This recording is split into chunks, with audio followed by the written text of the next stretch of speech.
amados irmãos, abrir as nossas Bíblias no Evangelho de Mateus.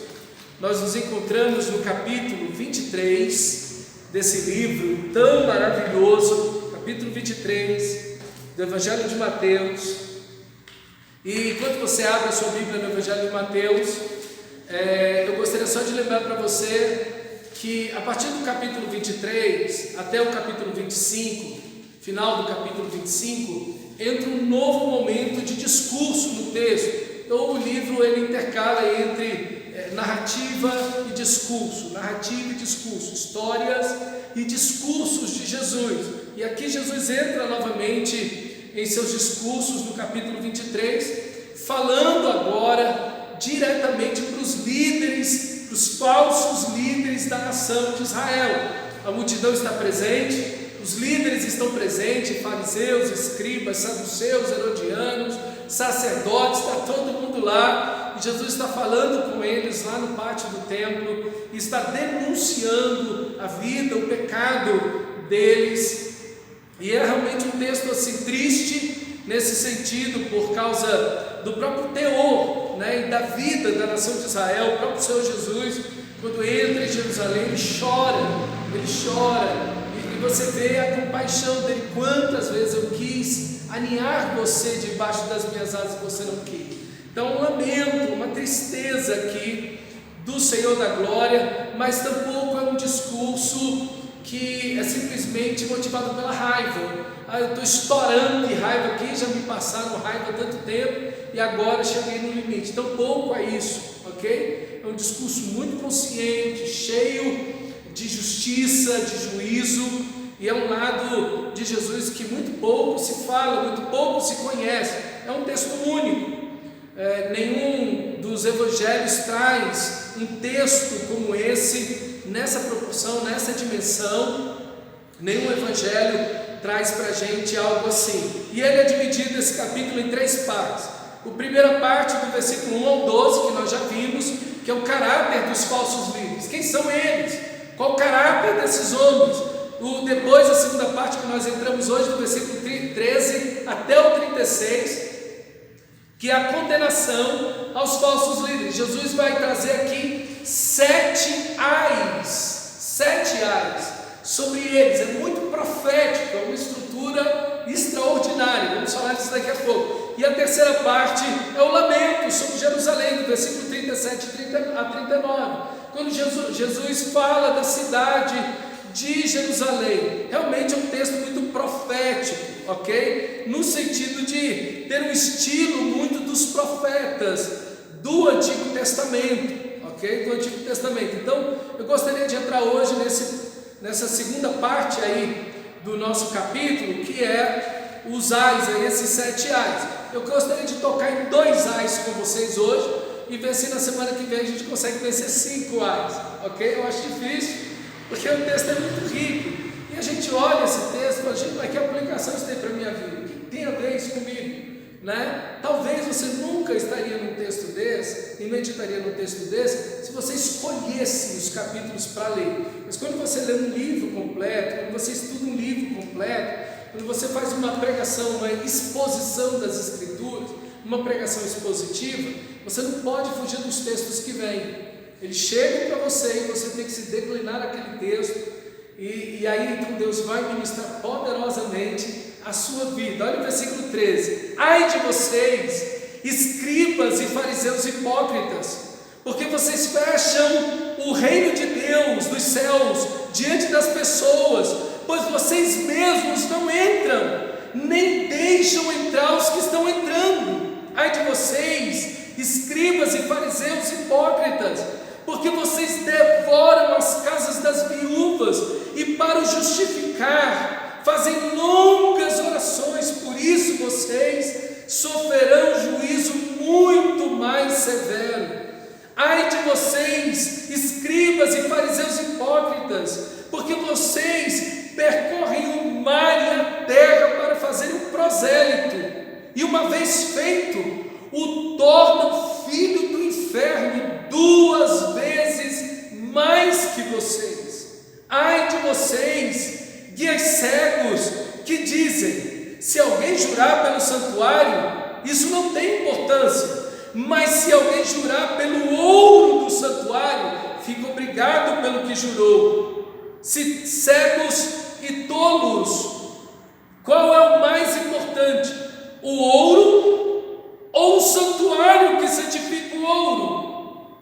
E vocês que dizem, se alguém jurar pelo altar, isso não tem importância. Mas se alguém jurar pela oferta que está sobre o altar, fica obrigado pelo que jurou. Cegos, qual mais importante?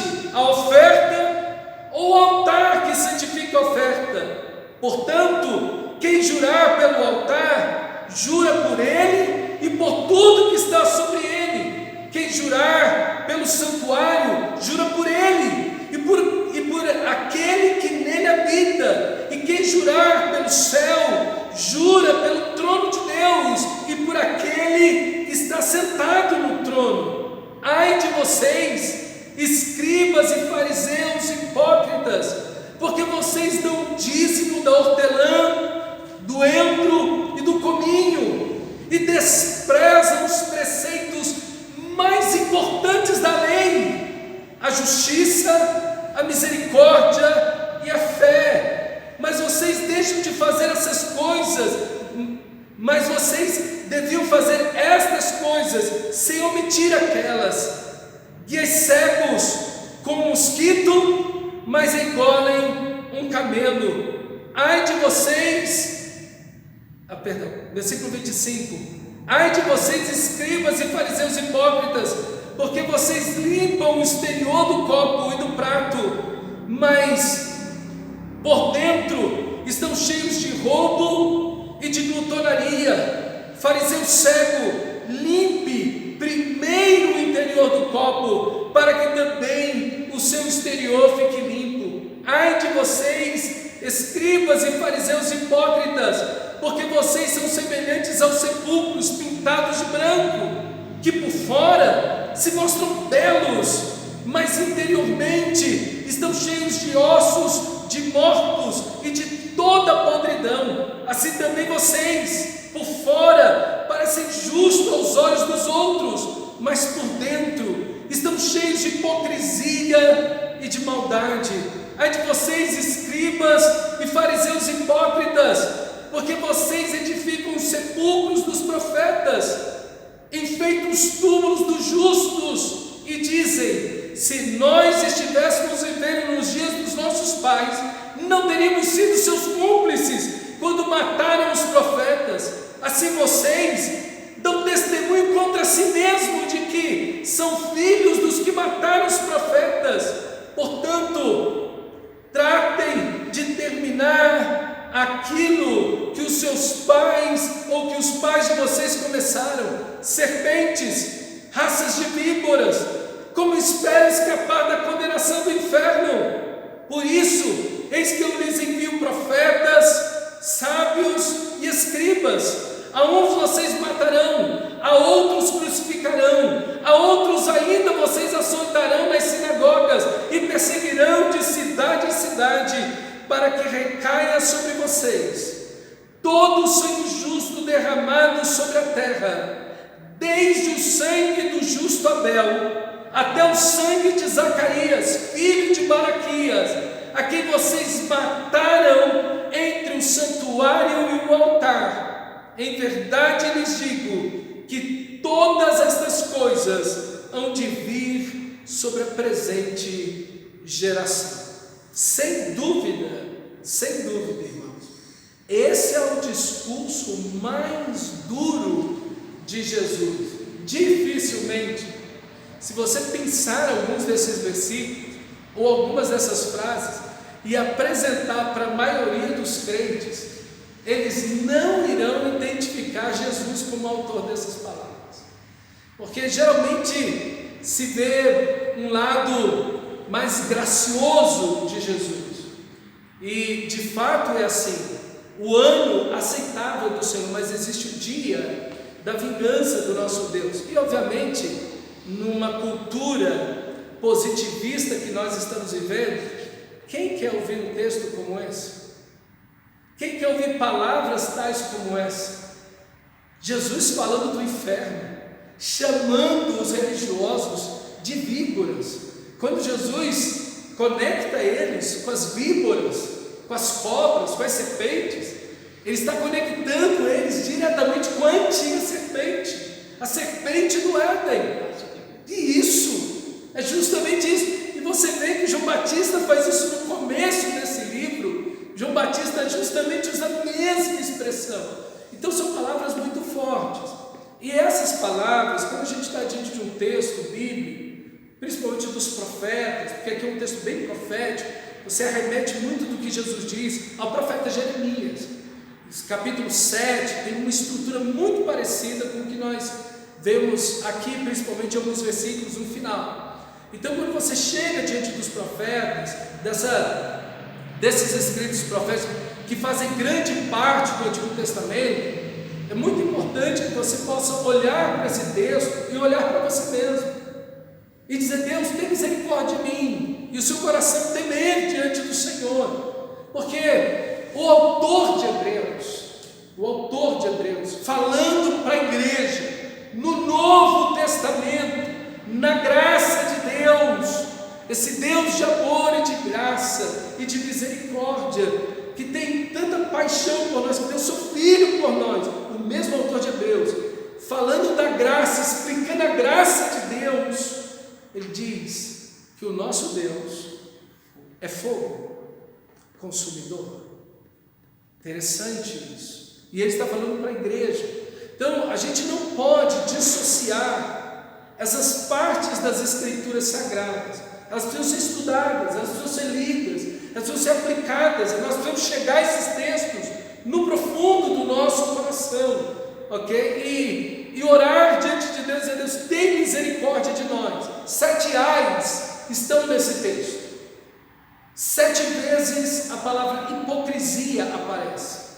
É uma estrutura que, falando de poesia hebraica, que foi o estilo literário que mais os profetas do Antigo Testamento usaram, é justamente isso aqui que nós temos. Esse texto é um quiasmo. O primeiro ai responde ao último, o segundo ao penúltimo, e assim até chegar ao quarto ai, que é justamente o versículo 23 ao 24, que é o centro da mensagem desses ais. Isaías faz isso. Isaías tem 6 ais no seu livro. Abacuque também, se eu não me engano, tem ais no seu livro, e ele também descreve que são 4 ou 5 ais no livro de Abacuque. Então nós vemos essa estrutura aí, e eu gostaria de enxergar com você esse texto, como ele foi escrito, respeitando a sua estrutura. Eu quero ver o primeiro ai hoje e o último ai para você ver como eles coincidem. Eu fiz um postzinho, depois eu vou postar no WhatsApp para você ver essa parte todinha dos ais, desses 7 ais, e como eles são, e o meio deles direitinho, como eles correspondem um ao outro. É muito interessante. Quando eu li o texto, eu falei: isso aqui é um quiasmo. Eu trabalhei no texto, depois falei: não, tem que ver se alguém concorda comigo, né? Se eu não estou vendo demais. Aí eu fui ler o D.A. Carson, que é um dos maiores professores do Novo Testamento que nós temos no mundo hoje, e ele traz exatamente o quiasmo no seu comentário. Fiquei muito feliz, eu estou vendo demais aqui, então você precisa trazer outras pessoas para a mesa para discutir o assunto. É uma palavra muito dura. Um ai é aquela palavra do sepultamento de alguém, ok? Então, quando você sepulta alguém, aqui esse ai aparece. Então é uma identificação de uma morte. E a pior morte, irmãos, não é a morte física. A pior morte, com certeza, é espiritual. É a morte de estarmos separados de Deus. E aqui o pecado central desse texto, o pecado central do texto, não é o adultério, não é o roubo, não é matar. O pecado central do nosso texto é a hipocrisia. Por isso 7 vezes a expressão hipócritas aparece no texto. O que essa palavra hipócrita é uma transliteração do grego para o português. Hipócritas, que quer dizer um ator, alguém que está atuando no palco, que está no teatro, que está encenando. Ele se veste com roupas, ele põe máscaras, ele se faz um outro personagem. Essa é a palavra hipócrita, é a palavra artista do grego, o ator que está atuando um papel. Isso é o hipócrita. E aqui, irmãos, nós já temos uma aplicação muito grande para mim e para você. Porque se existe um pecado condenado na Bíblia inteira, especialmente nos lábios do nosso Senhor Jesus, é a hipocrisia. O Evangelho não é uma maquiagem, o Evangelho não é uma roupagem, o Evangelho não é dar um melhoramento no pecador. Isso não é o Evangelho. O Evangelho não é ética, o Evangelho não é a moral, no sentido de, não, vou fazer de você um sujeito mais moral, um indivíduo socialmente melhor, mais ético. Isso não é o Evangelho, isso é espiritismo, isso é o catolicismo, o budismo. O que trabalha com essa ideia do melhoramento do indivíduo, você vai ser uma pessoa melhor. O Evangelho não é isso. O Evangelho é a transformação do pecador pela graça de Deus, pelo sacrifício de Cristo, no poder e na obra do Espírito Santo, na imagem de Cristo Jesus, até que ele seja o primogênito entre muitos irmãos. Isso é o Evangelho. Como dizia o Dr. Shedd, sucesso é semelhança a Cristo. Sucesso é semelhança a Cristo. Isso é sucesso. E quando nós vemos conversões verdadeiras e genuínas, aí nós vemos semelhança a Cristo. Não estamos falando de perfeição, porque ela não existe.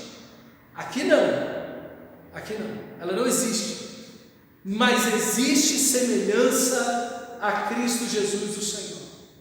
E é essa semelhança que nós devemos buscar, a ponto de Paulo dizer: sede meus imitadores, como eu sou de Cristo Jesus. Aquilo que vocês viram, ouviram e aprenderam de mim, isso pratiquem.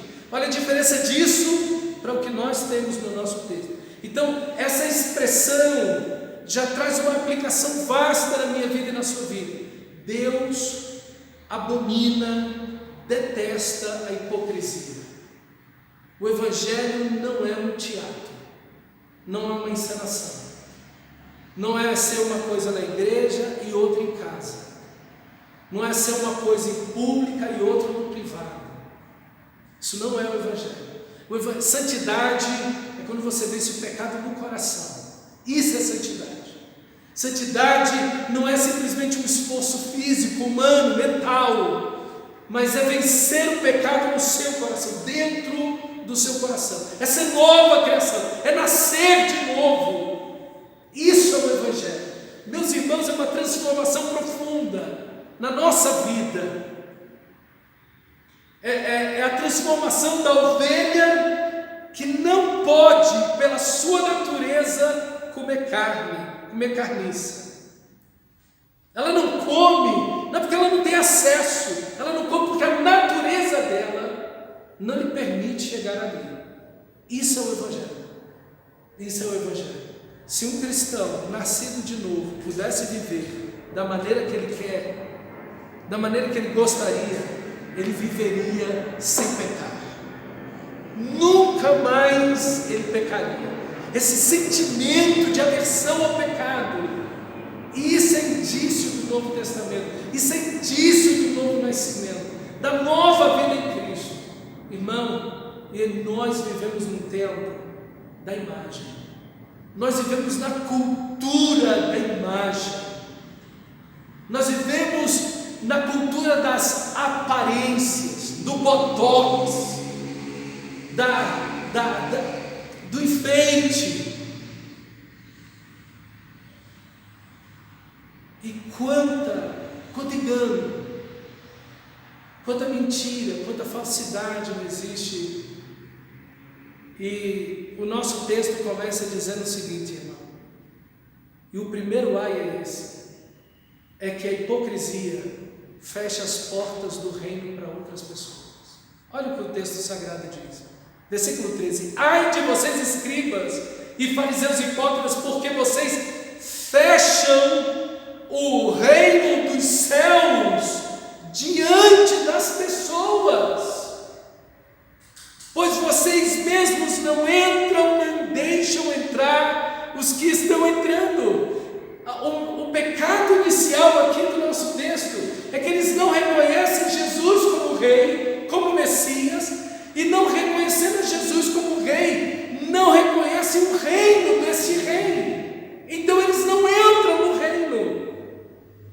Mas eles não apenas não entram, a vida de hipocrisia deles, de dualismo, impede as pessoas de entrar. A hipocrisia não é um veneno mortal apenas para quem é hipócrita, mas é um veneno mortal para quem está em torno dele, porque as pessoas estão olhando ali uma aparência, uma figura, um personagem que está sendo atuado diante dos seus olhos, mas aquela pessoa de dentro de casa especialmente, porque em casa nós somos quem somos.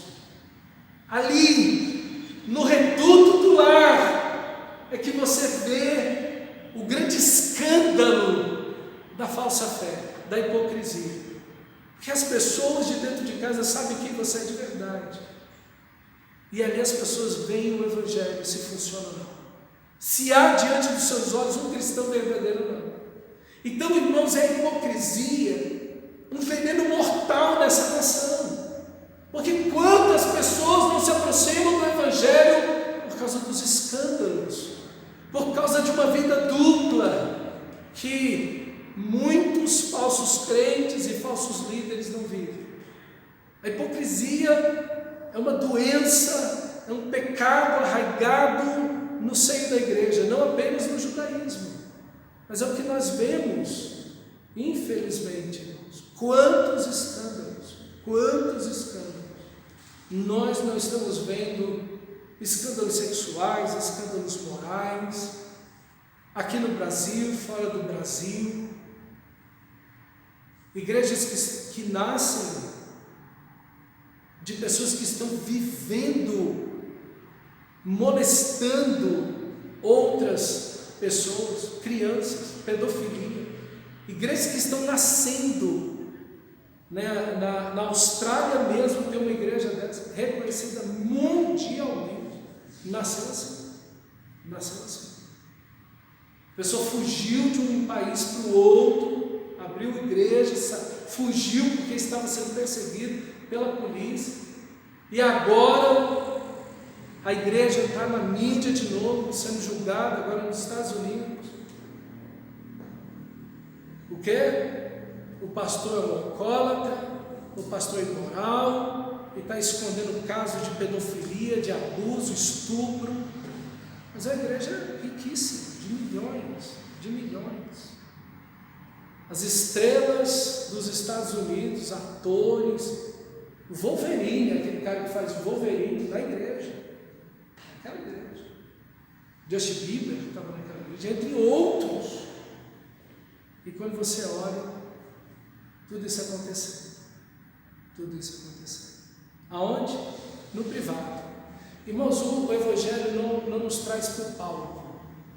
Não, eu sou bom de palco, eu sei falar, eu sei me expressar, eu sei dançar, eu sei cantar, eu sei fazer.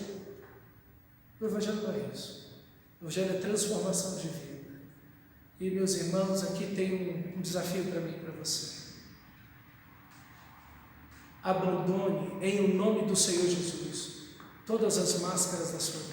Abandone, lance fora da sua vida, arrependa-se diante do seu Senhor, porque você não pode ser instrumento de tropeço para ninguém, para ninguém. Jesus disse: olha, ai daquele que fizer tropeçar um desses pequeninos, melhor lhe fora pendurar uma grande pedra de moinho no seu pescoço e se atirar no mar. Irmão, nós não fomos chamados a ser pedra de tropeço para ninguém. Nós somos chamados para ser uma bênção. As pessoas precisam olhar para nós e ver o Evangelho de forma simples, diária, no nosso cotidiano, como enfrentamos as lutas, como gastamos o dinheiro, como enfrentamos as doenças, como enfrentamos as tentações, as depressões e tristezas da vida, como encaramos o trabalho, como tudo fazemos, como vivemos, como nos divertimos, tudo em nós deve demonstrar Cristo, Nós precisamos de uma profundidade do Evangelho. O Evangelho no Brasil, ele cresce como uma fina camada de gelo num lago. Qualquer toque ela quebra. Qualquer toque ela quebra.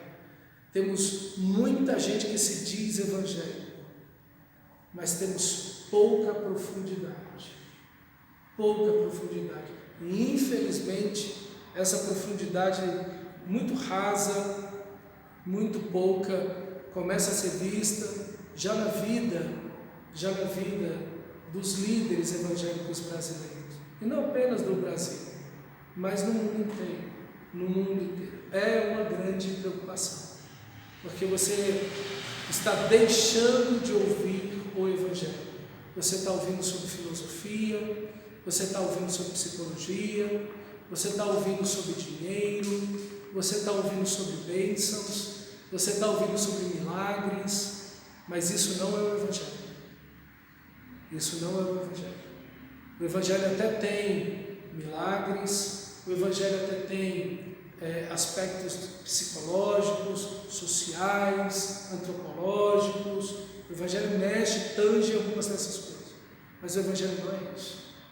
O Evangelho é um relacionamento vivo, intenso com Deus, por meio de Jesus e seu Espírito. O Evangelho é transformação de vida. O Evangelho é estar cheio do Espírito Santo.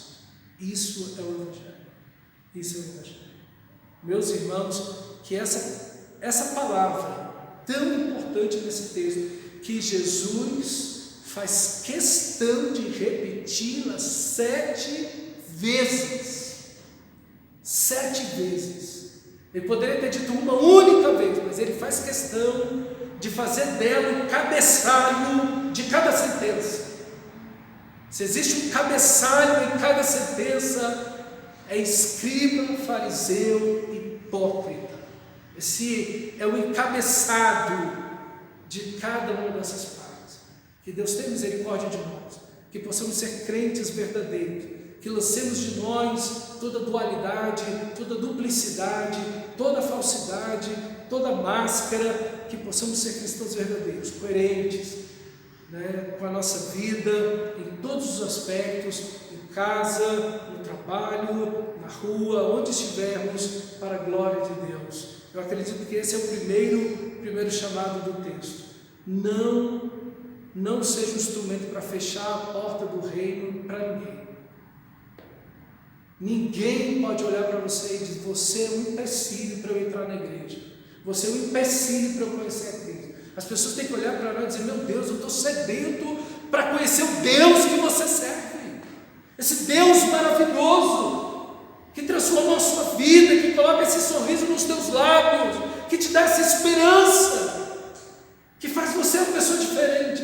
Meus irmãos, é isso que o texto nos chama, é isso que o texto sagrado chama a mim e você. Quanta aplicação nesse texto, como ele sacode, ele balança a nossa vida e diz: ei, cristão, acorda, você não pode ser isso aqui que esse texto está dizendo, porque Deus não te chamou para isso. Meus irmãos, entende por que Jesus chamou 12 caras que não tinham nada a ver com a religiosidade judaica?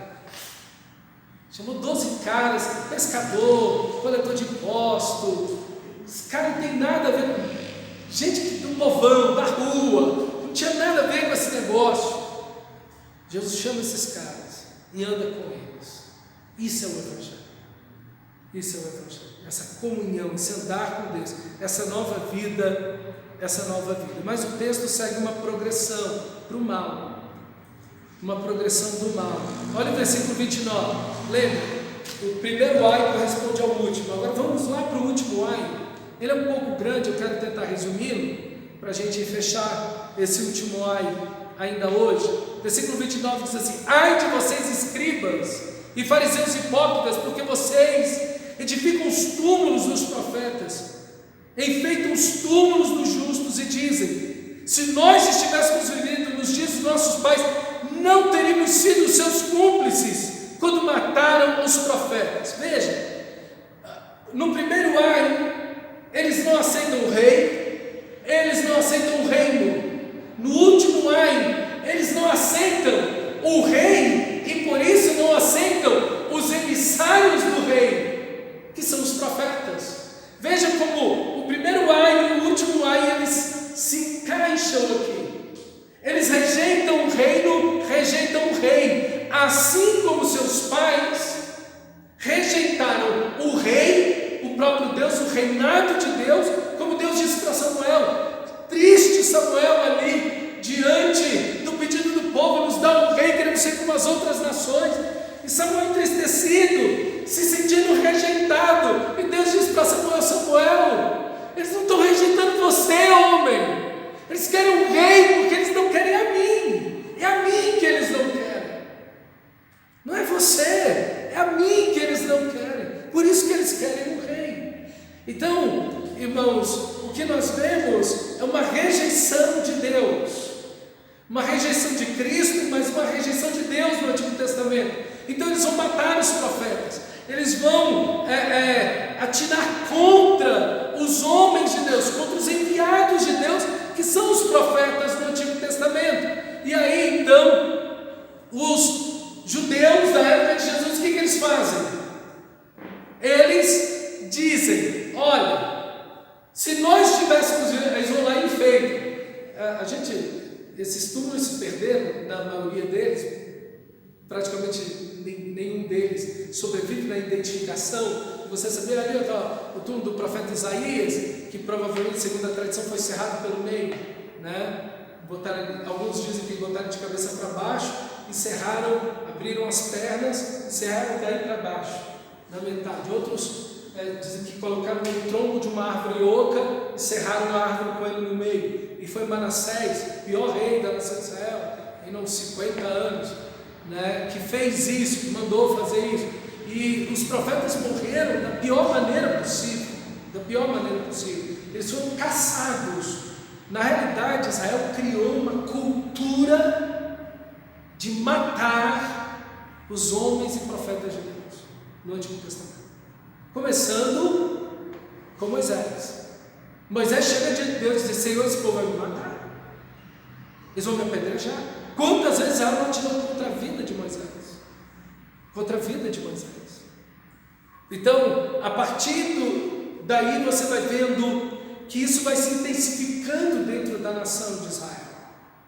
E isso vai se tornando uma cultura, a cultura de você matar os homens de Deus, de silenciar os homens de Deus, de fazê-los calar. Jesus começa de Abel, né?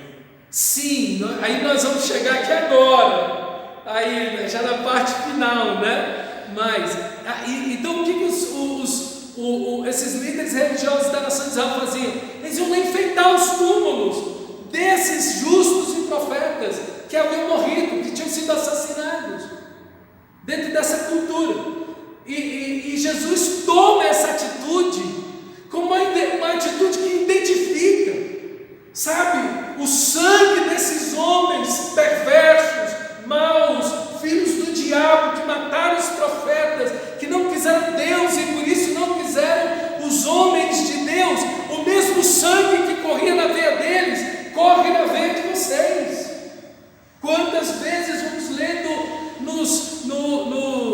nos evangelhos que eles saíram e maquinaram como tirar a vida de Jesus, e pensaram em como tirar a vida de Jesus. Várias vezes, quantas vezes? Há uma cultura de matar os homens de Deus. Tentaram matar Elias, Eliseu. Qual profeta não tentaram matar? E por que tentavam matar ele? Por que tentavam matar eles? Porque eles apontavam o pecado, porque eles traziam e diziam: o juízo está aí. Eram os profetas que faziam esses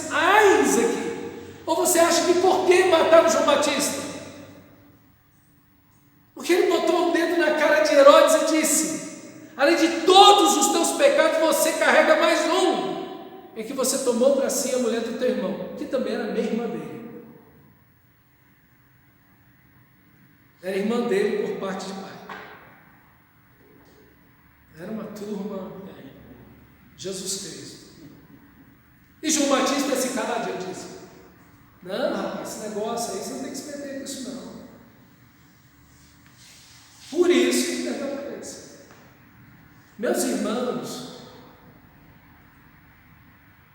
mais uma vez, citando o Dr. Shedd, ele dizia o seguinte, que o problema dos pastores hoje é que ninguém quer matá-los. Rapaz, ele era terrível, né? O problema dos pastores hoje é que ninguém quer matá-los. De jeito nenhum. Por quê? Porque eles não pregam isso. Irmão, a ideia de você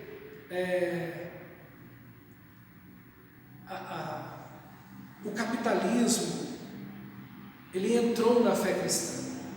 O capitalismo envolveu a fé cristã. E tudo aquilo que o capitalismo envolve, ele perverte. Deixa ele entrar na saúde. Isabel estava fazendo uma pesquisa lá da faculdade e assistindo um documentário.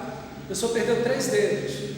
Você tem que escolher qual deles você vai replantar, recuperar, porque o seu plano de saúde não recupera os 3. Então escolhe qual dedo que você vai querer pôr no lugar de novo. Capitalismo. Sofreu um acidente de carro. Eu entrei em coma quando eu assisti. Depois que eu saí do coma, chegou a conta. Você não acionou com antecedência a ambulância. Ela veio e te pegou, então você tem que pagar a ambulância. Porque você não acionou o plano, para o plano acionar a ambulância. Mas eu estava em coma. Eu não acionei, porque eu estava em coma, mas a conta chegou. Aonde o capitalismo toca? A educação. Aonde o capitalismo toca, ele perverte. O capitalismo abraçou a fé cristã. O que ele fez? Criou a teologia da prosperidade. E agora essa teologia positiva que está por aí, esse positivismo que está por aí. Então, irmão, aonde o capitalismo toca, ele perverte, não tem jeito, são estruturas, são mecanismos, estruturas humanas, e ele vai perverter. Meus irmãos, o que nós precisamos é pregar o Evangelho, ser fiéis ao Senhor. Tudo, diz Paulo, que se requer do dispenseiro é que ele seja encontrado fiel. Tudo o que se requer do dispenseiro, seja do pastor, do líder, é que ele seja encontrado fiel. E não só de mim, de vocês. Ser fiel e dar-te-ei a coroa da vida. Então a fidelidade da gente a Deus é o que se requer de mim e de você. E esses homens morreram porque eles são fiéis a Deus. Porque eles não entraram no conchavo político, porque ninguém comprou esses caras. Ninguém comprou eles não entraram para patota lá, eles não se perverteram, eles continuaram servindo o Senhor, apontando o dedo e dizendo que vocês têm pecado, arrependam-se, Deus vai castigar vocês. Não, Deus vai conosco, nós somos povo de Deus, templo do Senhor é esse. Enquanto esse templo estiver em pé, a bênção de Deus está sobre nós. Enquanto nós tivermos dinheiro, Deus está conosco. Essa era a mente desses caras. Mas os profetas estavam dizendo, e Jesus profeticamente vai dizer, Jerusalém vai ser destruída e nesse templo não vai ficar aqui pedra sobre pedra. Pedra sobre pedra. E vamos chegar lá, que é o próximo capítulo, né? E aí o versículo 33. Então esses caras se identificam, a atitude deles deveria ser: esses homens não são nossos pais, nós não os reconhecemos como pais, nós estamos totalmente aversos e longe da atitude desses homens que fizeram isso, que mataram os profetas. E aí versículo 32, portanto, tratem de terminar aquilo que os pais de vocês começaram. Por quê? Porque a progressão está aqui. Se os pais deles estavam contra e mataram os profetas, eles, os fariseus, os escribas e todos os religiosos daquele momento em Israel, estavam não contra os profetas, mas contra o próprio Deus que está diante deles, Jesus. Então ele falou esse versículo aqui, Acabe, ou ele estava falando da morte dele. Sim, que é o que vocês vão fazer. É o que vocês exatamente vão fazer. A medida de vocês vai chegar ao limiar, no momento em que eu for crucificado. Então vocês vão acabar com aquilo que os seus pais começaram. A progressão é que, para o mal, é que eles vêm matando os profetas que são homens enviados de Deus. Mas agora é o próprio Filho de Deus que está diante deles. Irmão, nunca mais vai acontecer o que aconteceu na época de Jesus. Todos foram curados, todos foram libertos, todos os mortos ressuscitaram. Ninguém nunca viu isso, e isso jamais acontecerá de novo, nessa proporção de Jesus, não. Você vai em reunião, pode ter milagre, gente ressuscitar, levantar aleijado, cego ver, glória a Deus, mas o texto diz todos.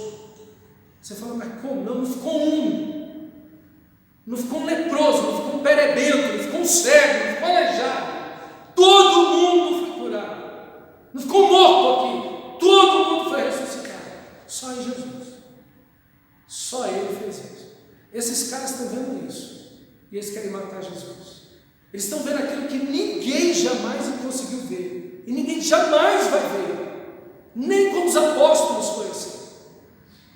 Eles estão num momento único, é inédito o que está acontecendo, e a religiosidade deles endureceu o coração deles de tal forma que eles não querem Jesus. Irmão, se existe algo mortal, é a religiosidade. E a irmã gêmea da religiosidade é a hipocrisia. São duas coisas mortais. Olha, veja o autor de Hebreus novamente, nos alertando. Cuidado, que não haja entre vós perverso coração de incredulidade que vos afaste do Deus vivo. Olha o alerta, o perigo da religiosidade, da incredulidade, desse formalismo, dessa coisa mecânica da religiosidade, de seguir simplesmente o ritual. Veja, esses caras oram. O texto diz que eles oram, fazem longas orações. O texto diz que eles vão ao culto. O texto diz, esse texto aqui de Mateus 23, diz que eles dão dízimo, que eles têm atitudes piedosas. Está tudo aqui.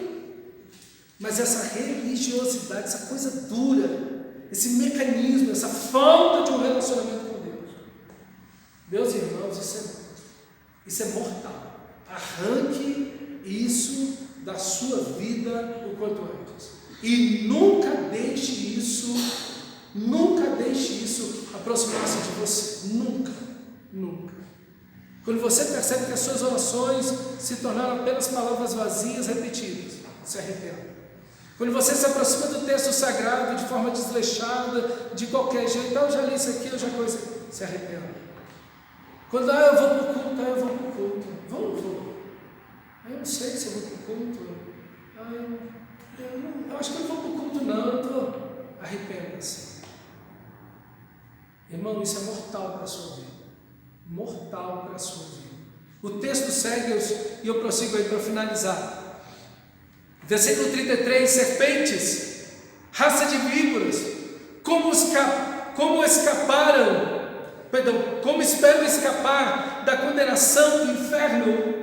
Palavras assim fortíssimas do Senhor. Como vocês esperam escapar, assim como o diabo está condenado, vocês são a descendência dele. É interessante porque aqui Jesus toma isso do livro de Gênesis. Lembra do que Deus diz para Adão e Eva, né? que a tua descendência, falando para aí, no caso para a serpente, o seu descendente esmagará a tua cabeça. E fala da sua descendência, falando da descendência da serpente. É justamente essa identificação aqui do texto. Existe a descendência da serpente e existe o descendente que vai esmagar a cabeça da serpente. Quando Jesus diz isso, ele conecta esses caras à mentalidade do diabo, que é um assassino, e como diz 1 João, todo assassino não há nele a vida eterna, ele não tem a vida eterna. Então, meus irmãos, realmente é um alerta aqui, essa religiosidade, essa dureza de coração, isso aqui é uma identificação assim nítida de alguém que está sem Cristo Jesus. Por isso, eis que eu lhes envio profetas, sábios e escribas. E aqui ele está falando da igreja agora. Eis que eu lhes enviarei, ou eis que eu os envio a vocês, ok? Sábios, profetas e escribas. Escribas aqui no sentido de peritos nas escrituras sagradas, gente que vai ensinar a palavra de Deus. A uns vocês matarão, a outros crucificarão, a outros ainda vocês açoitarão nas sinagogas e perseguirão de cidade em cidade, para que recaia sobre vocês todo o sangue justo derramado sobre a terra, aí a terra de Israel, ok? Desde o sangue de Abel, do justo Abel, até o sangue de Zacarias, filho de Baraquias, a quem vocês mataram entre o santuário e o altar. Então, não apenas eles vão perseguir o Messias e vão matar o Messias, mas aqueles a quem o Messias enviar, a igreja, os apóstolos, a igreja, os profetas de Deus do Novo Testamento, eles também serão perseguidos. Então a igreja não pode esperar estar confortável num mundo onde o seu Senhor foi perseguido. A igreja ser perseguida, ser resistida, nadar rio acima, estar contra a maré, tudo é um estado natural da igreja. Ah, pastor, estou falando mal de mim, estão me perseguindo. Natural isso. Você é um cristão, você está no mundo, mas você não é do mundo. Então essa busca de ser, e aqui o equilíbrio, né? A igreja tem que ser atrativa ao mundo, no sentido que ela tem Cristo, ela tem a vida de Cristo, ela tem a paz de Cristo, a alegria de Cristo, ela tem a glória de Cristo nela, ela tem uma vida de santidade, e essa vida de santidade deve chamar a atenção, porque ela tem um casamento diferente, a educação dos seus filhos é diferente, a maneira como os cristãos trabalham e vivem, se divertem e compram e vendem, tudo neles é diferente. Isso deve atrair o mundo deve se sentir atraído por isso, porque essa vida em Deus traz felicidade, verdadeira felicidade. Nesse aspecto a igreja deve ser atrativa para o mundo, mas a igreja ela não deve buscar atrair o mundo em si, no sentido de, nós queremos negociar a verdade do Evangelho, nós queremos negociar uma vida em Deus, para ser palatar, para sermos açucarados para o mundo, nós queremos ser atraentes para o mundo. Isso é um erro, tem que ter um equilíbrio aqui, e quando a igreja faz isso, o mundo invade a igreja, a igreja, ela tenta, e aí eu achei terrível a experiência do Ronaldo Lindório, um pastor presbiteriano, que ele estava numa igreja grande, e ali na hora do louvor, o pastor da igreja se aproximou dele e disse: Ronaldo, eu esqueci de dizer para você, aqui na igreja nós não falamos de pecado, nós não falamos de pecado, nós não falamos de arrependimento, então não use essas palavras. Complicadas, entendeu? Porque a igreja nós não queremos confrontar. A maior igreja nos Estados Unidos, o pastor já disse isso muitas vezes em público, em entrevistas: eu não falo do inferno, não falo de pecado, O povo já está muito cansado. Eu aqui falo de bênçãos. De bênçãos. Então, meus irmãos, aqui eu profetizo bênção. Meu negócio aqui, eu sou da bênção. Eu sou do bem. Eu estou aqui para profetizar vida. Parece muito espiritual. Parece muito bonito isso. Mas não é a realidade do Evangelho. A igreja tampouco pode só falar do inferno, obviamente. Isso tampouco faz sentido. Né? Não, eu estou só falando do inferno, do inferno, do inferno. Não é isso que é o Evangelho tampouco.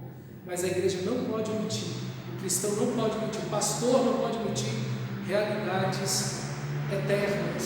Ok? Como o texto diz, como escapareis da condenação do inferno. Então, eles enchem a medida e aí Jesus sentencia essa situação no versículo 35, para que recaia sobre vós, sobre vocês, o sangue justo derramado sobre a terra, desde o sangue do justo Abel. Abel era um pastor de ovelha, ele servia a Deus, estava no culto, e ele morre no culto, por causa do culto, porque ele dizimou, porque ele ofertou, porque ele deu o melhor a Deus, porque ele servia a Deus.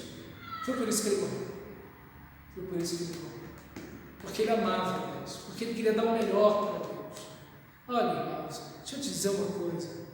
Sua família nunca vai reclamar de você, nunca. Sua família vai reclamar de você, porque você é dedicado no seu trabalho. Não, essa pessoa aqui é trabalhador, dá o melhor de si no seu trabalho, faz o melhor e tal. Agora, sirva a Deus assim. A sua família vai se levantar contra você. Vai dizer, você é exagerado, você é extremista, você é um ortodoxo. Na hora, não. Então, o mundo não aceita que você sirva a Deus, que você ame a Deus de todo o seu coração, que Ele seja o primeiro. O grande problema do Evangelho sempre foi esse. O Império Romano, todo mundo tinha centenas de deuses. Na época bíblica, do Novo Testamento, tinham centenas de deuses, cada povo adorava o Deus que queria.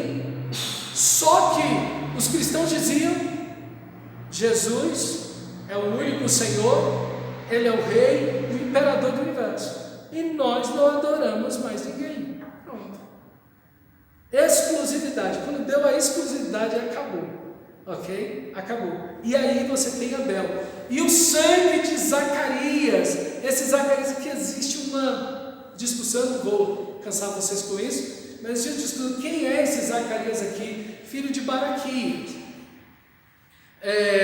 Alguns acham que é o profeta Zacarias, o último profeta lá, Zacarias e Malaquias, um dos três últimos, Ageu, Zacarias e Malaquias, os três últimos profetas do Antigo Testamento, que esse Zacarias seria esse Zacarias. Provavelmente não é. O texto... O pai é o mesmo.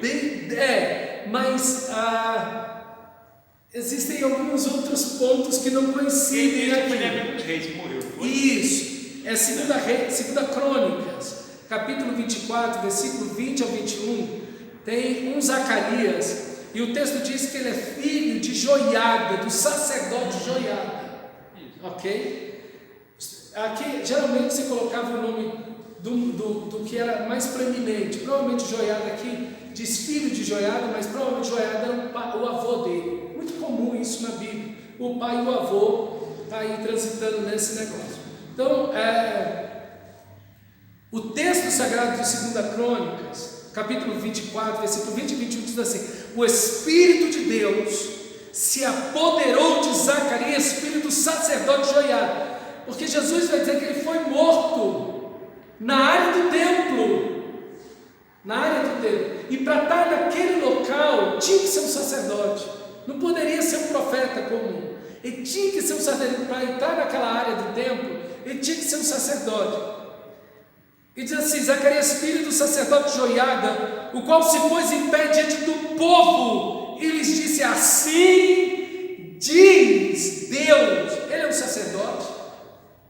Zacarias aqui é um sacerdote, ele é filho de um sacerdote, ele é um sacerdote, mas Deus usa de forma profética, e o povo em pecado contra Deus, e diz: por que transgredis os mandamentos do Senhor, de modo que não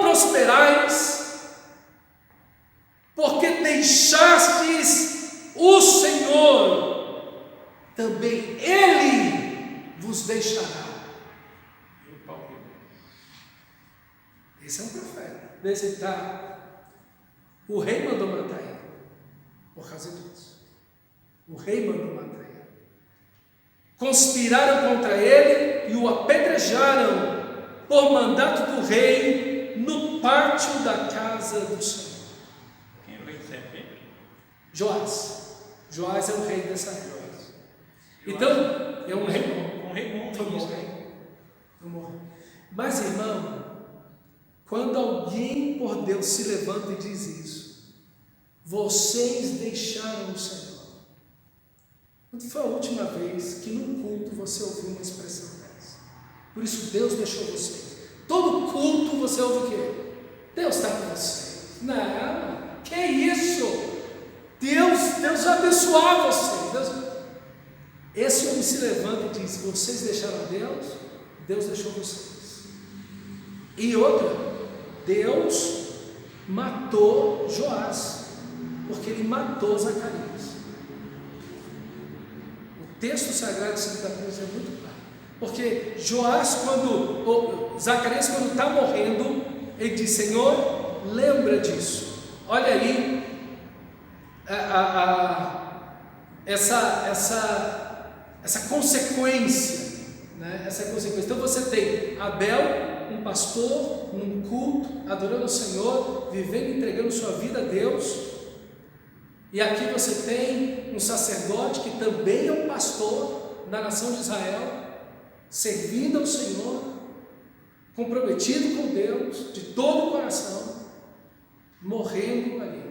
Então, meus irmãos, eu achei assim impactante, e com isso eu termino, a expressão de Hendrickson, que é um comentarista bíblico. Ele faz desse texto aqui, ele diz assim, o rio de sangue, desde Abel até Zacarias, é seguido pelo rio de fogo, o fogo da ira de Deus e seu castigo.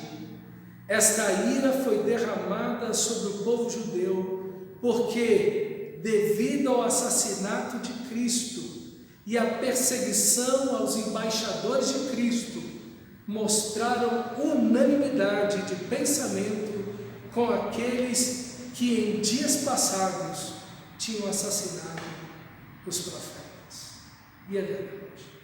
Meus irmãos, aquele que quer viver piedosamente em Cristo padecerá perseguição. Jesus não nos enganou. Neste mundo tereis aflições, mas tem um bom ânimo. Eu venci o mundo. O cristão, ele naturalmente será perseguido, porque ele tem uma fé em Deus. Que texto, irmãos, para mim e para você. Que texto que desafia a gente, que abre os nossos olhos e que nos chama também à missão, ao arrependimento. Como Abel, como Zacarias, como Cristo, como os profetas. E quando você for perseguido, pule de alegria, porque assim também perseguiram os profetas que vieram antes de vocês, Mateus capítulo 5, como os apóstolos, como a igreja do primeiro século, assim também nós devemos perseverar na nossa fé, fiéis em Cristo, amando o Senhor acima de tudo, ainda que sejamos perseguidos, afrontados por causa do nome do Senhor. Amém? Vamos orar ao nosso Deus nesse momento. Feche seus olhos. Vamos orar ao Senhor.